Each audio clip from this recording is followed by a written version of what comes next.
All right. So what I have loved about this season of changes, of learning new skills, of really feeling almost forced to learn a new skill. Have you found yourself feeling like you had to learn a new skill? I have. Have you? Because there was nobody to do the thing that needed to happen for you. So what new skill have you stepped into learning? Is it, well, I polish glass tables like nobody's business.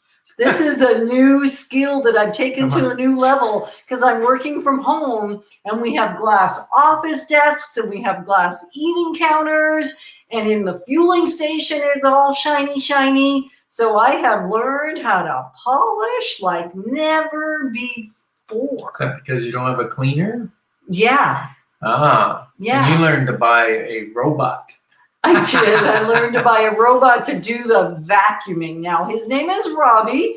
Robbie's pretty cool, and he does a pretty darn good job. And then all I have to do is see where Robbie missed a spot, get a cloth, and do some more polishing on the baseboards or right along the edge. So, Ken, what is a new skill that you are so anxious to tell the world about? Come on, you're baiting me. You're baiting me. I am, because Hi, Virginia. Hi, Frederick.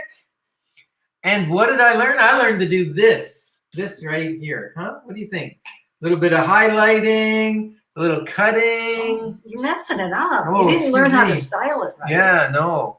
And a little dyeing. The trick is to not get the red to bleed into the blonde. It's like almost impossible. But if you're wondering how it's done, you can private message me. And, the Salon de One gives free advice. Right. And Salon de One, the one, O-N-E, all capitals. You know what it actually stands for? People have been saying, what's the Salon de One? And I said, well, the gig is there is a sole proprietor.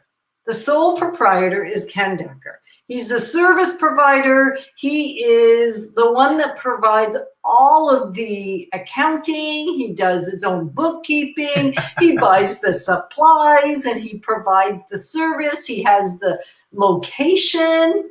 So Ken is the sole proprietor. Salon de One. And I am blessed and fortunate to be the sole recipient of the services. So I'm the sole consumer of Salon de One. And one stands for only, catch this, only new experiences. Oh, and only one client. Only one client and only new experiences. This is how the whole thing was formed. So what new skill have you taken on during COVID? During the season where things are just a little different in your world, and maybe you're in a part of the world where it isn't as different, and yet you still got the ability or had lots of opportunity. There was possibility opened up for you to learn some new things. Right. What are they? Because as we So learn do you want them to type them into of chat? course, always type in something chat. that you learned due to COVID, right? Yeah, or due to any sort of new skill. Yeah, new something. What have you learned new in the last 6 months, 9 months? 12 months. 12 months. What have you learned new? And if you're watching the replay, still type in chat what you learned new. So today, the question was not about Salon de One, even though I know that's pretty exciting. That was our little intro. For fun. So here's the question. Is it time? Is it time for a new car? Spring fever seems to cause people to want a new house, a new car, hopefully not a new wife, just a new house or a new car. There's a lot of that going around, actually. COVID has either made couples closer and working from home and living together. It's unfortunately, it will increase the number of people that decide they cannot live together any longer. Yeah. And that's sad. Maybe we can help with that. Besides that. So is it time for a new car? Is the spring fever causing you to want a new car. And, you know, Because this is something that's maybe- about to happen, right? The new models are coming out. right, well, they're mostly out. And maybe it's not even a brand new car, it's just new to you. Is it time for a new to you car? Mm. Is it? And here's the interesting thing. Maybe you already know this. Everyone drives a used car. Because as soon as you drive it off the lot, it's used. Yes. And the fascinating thing about cars is it's a depreciating asset. So then I always wonder, is it really an asset? Because it depreciates. So it sounds like a liability to me. Yeah. Well, it depends on whether you're going with Robert Kiyosaki's thought. He would consider even a house Yeah, not an asset because it costs you money. right. It costs you money to maintain it. It costs insurance, taxes. Unless it's an investment property. Then Yeah. that's a different conversation. because then it makes money. Right. So Yeah. as far as cars go, that's the question today. Is it time for a new car? And you know what I find, Jenna? Remember last couple weeks ago we did talk about your domain. Yep. Your domain is where you live.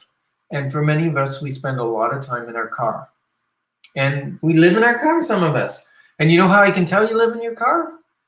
Because all the wrappings from the dining room when you eat out are in the back seat or on the floor, on the front floor, or maybe you're embarrassed to have someone come into your car, which doesn't happen too much with COVID right now. And so for me, I know that I wanted a new car almost every spring. I'd go to the car show. I would buy the car magazines, see the new models coming out. They're so shiny, so beautiful, different designs. And you know, so what was the problem though? The What was problem true for problem? Ken, the real problem, and maybe you've had this too. It gets kind of late in the season. It's a little sluggish out there. There's sludge in your car. There's wrappers in your car. It just, and all the Salt new shiny stains, stuff is out. Door and dings. door dings, all rust. that stuff. And then maybe you, like us, thought, oh, this is not fun anymore. This is ugly. This isn't nice. So I need me a new one. Mm. And had you ever realized that all you had to do, maybe, we'll see, like a significant amount of the time, we won't talk percentages today because we didn't look up percentages. So I don't want to make them up. They're all But made up anyways. I know, but I ain't going to do it. So have you ever simply taken that car or the house, which is what we were talking about previously, and cleaned it? Yeah. Cleaned it, detailed it, made it sparkly, like if you were going to buy one, even if it was a used car, somebody else was going to do that to make it gorgeous. So have you ever done that to yours? I know even clients of ours often, after they get the house ready for market, like more often than not, even if it is the right thing for them to still move, they go, wow, this place is beautiful. I didn't know it was so gorgeous. And all they did was do a little bit of cleanup. Maybe clean, paint. Mm-hmm. And now they're falling in love with their house again. Most of them still sell, but they go, oh, I fell in love with my house again. All over But again. generally people sell a house, not so much because they're not in love with it, but because it doesn't fit their needs any longer. Right. So that's a valid reason for changing cars. Maybe you moved locations and you need a 4-wheel drive now. Or, Like, yeah. Yeah, there's always going to be a newer, shinier version come out. So the question is, can we I make found that with people too, Matt. so can we make our version look really great again? Can we do what it takes? And even if we're going to sell the car, let's say after we get it detailed, we still say, you know what, like Ken was saying, it doesn't serve my needs. It doesn't work for me because I have no kids at home anymore and I'm done with that minivan. Or I have 3 kids now and that 2-seater sports coupe isn't working so good. Too hard to get those kids in the back seat. Oh, And they're on top of each other. right, doesn't work. So sometimes there's a reason to get a new car, and yet often all it needed was a thorough clean for us to fall in love with it all over again. And then if we do decide it is time for a new one, guess what you've just done? You've increased the value by making it clean for someone else. Yes. So no matter what, you detail it first because you can make a better decision when it's detailed. Yes. And you know what? Some people enjoy cleaning a car. They could just sit for hours and polish the rims and get a toothbrush out and clean it and find where all the dust goes and clean it out. Other people can't stand cleaning their car. And what I found was I kind of fall in that category. I don't mind doing a hand wash on a nice sunny day. But what stopped me from buying too many cars was every 6 months, registering for a detail, they would shampoo the carpets, they would steam clean the upholstery, they would armor all everything, clean everything, just shampoo the engine, it would look like pretty much a new car, except for the odd scratch or dent or whatever, but it would look and feel like a new car. And when I'm driving inside, I don't see any dents. So if the interior is clean, the windows are clean, both inside and out. The wipers work. The wipers work, get new wipers. Yeah. So that in itself stopped me from dreaming about new cars. Just having a clean car to drive. It's unbelievable. And before that happened, we bought a few new cars. And what it actually, we talked about this before we went on. What did it actually stop you from doing? Being able to build. Oh, yes. Ooh. You know what I realized was when I was in the car buying phase and always having a big car payment, that I didn't invest in real estate. I didn't buy my investment properties because I couldn't afford to. I couldn't save the down payment. I couldn't qualify for another mortgage because basically my car payment was a mortgage payment. And now that I have all my investments and I delayed buying cars, I could buy a brand new car if I wanted. Yeah, and you won't be. And generally, well, we'll see. Generally, I choose to buy a 2-year-old car, came off of lease, low mileage, still under warranty, for almost, usually half the price. They usually buy a luxury car for almost half the price of new with 35,000 kilometers on it. For you in the US, that's about 20,000 miles. 20,000 miles. And 2 years old, and it's still got tons of warranty. And away we go. Time to book a detailing. You're absolutely right. That is going to be one of the life steps. And we would actually encourage you, so you're stealing our thunder, but we love that because it means you're ahead of the game, which is fantastic. So booking a detailing is absolutely the life step we're going to encourage everyone to do. And if you don't want to book a detailing, become the detailer. Maybe that's a new skill you want to schedule a day, because to do it well, it takes a whole day. Get them little Q-tips out. I was going to say a toothpick. That might be a little small.